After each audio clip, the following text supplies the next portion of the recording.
Hi mga kamot-mot! Nagbabalik muli. Matagal-tagal na rin akong hindi nakakalabas at nagagamit ang scooter natin.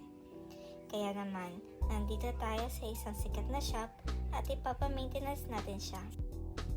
Sa mga hindi nakakaalam, ang pangalan ng scooter ko ay Mestiza. Ang mga ginawa kay Mestiza ay change oil, change gear oil, linis panggilid, at nagpa-paint ng magneto para iwas error in the future. Sa mga di nakakaalam, kailangan natin ito maagapan para maiwasan itong mga lawang. Mahuhusay, maaasikaso at papagkakatiwalaan ang mga mekaniko dito. I assure you na maalagaan nila ang mga babies ninyo. At ayan na nga, natapos na ni Kuya Mekaniko ang pag-paint ng magneto natin at ibinabalik na niya ito. Super bilis lang nila ito ginawa.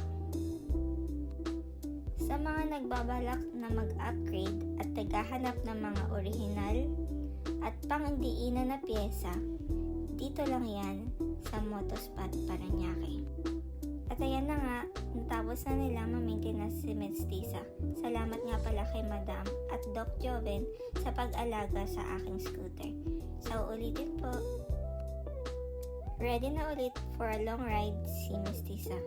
Sa susunod ulit na video, ride safe guys!